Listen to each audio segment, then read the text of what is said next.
Actually, it was this past Thursday. I drew a patient's blood who was a COVID patient, a 39-year-old female, and she passed it on to 10 of her family members. She passed it on to 10 of her family members, and so that's 11 people right there.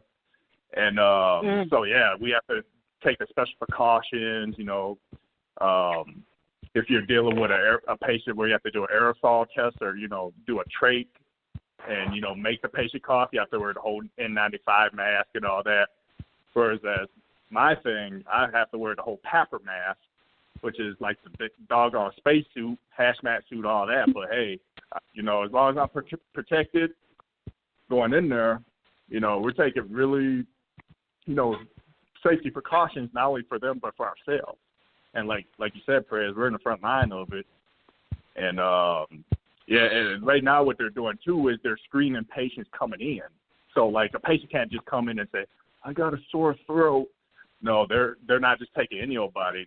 They have, like, what they call them, the curbside testing that they do for, for patients like that are suspected of COVID.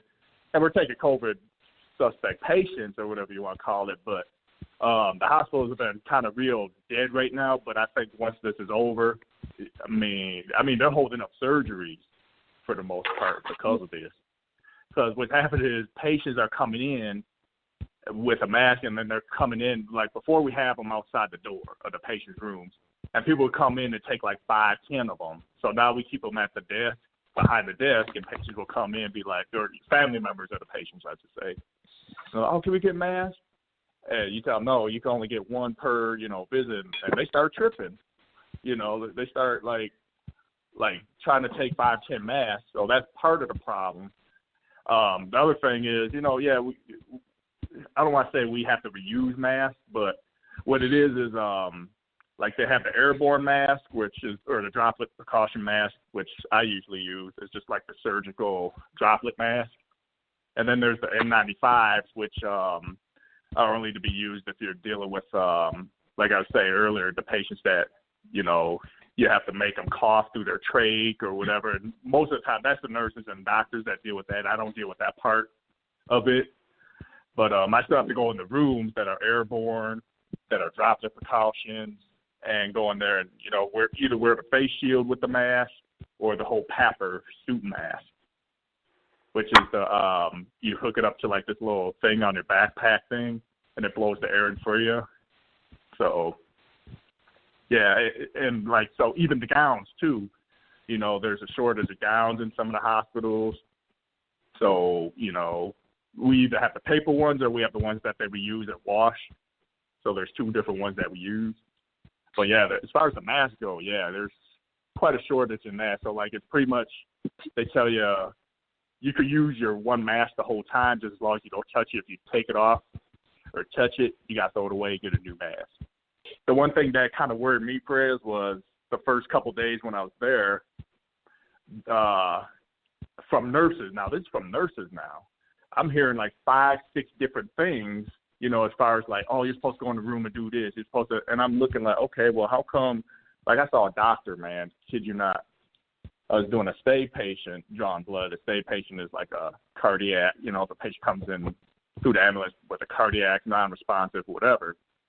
So we're about to go in the room, and the doctor was seeing him, the patient. And there's a dawn and precaution that we do where once you're gowned up and you're leaving the room, you take your gloves off, then you wash your hands, then you undon the first piece of equipment, PPE equipment, then you wash your hands again, and then you take off the next piece, which would be like your mask or whatever, wash your hands again. This doctor had the same pair of gloves on, and I'm watching him now. So he's foaming, he's using the foam with his gloves, foaming, then he's taking off his stuff.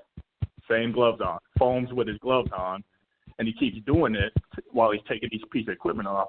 And the nurse asked him, like, you know, you're supposed to do it this way, blah, blah, blah, right? And the doctor's just like, oh, yeah. And I'm just looking like, wow. Those are the motherfuckers that be passing shit on. And that's why patients be leaving sometimes with staph infections or any type of infection, because the doctor's being reckless like that. But that was the one bad thing I saw. But since then, you know, I think it's gotten better. But the first 2 or 3 days, it was kind of scary because I'm like, okay, I'm doing it this way. I feel I'm doing it the right way. And then 3 other people come and say, oh, well, you're supposed to do this. I'm like, no, but my management team said we do it like this. See, it's on the paper here.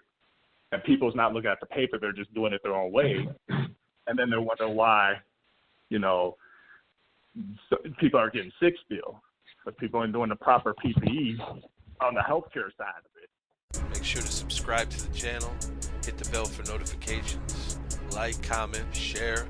Also go over to UGSforlife.com, download the entire archive, and check out new episodes on Apple Podcasts and Blog Talk Radio.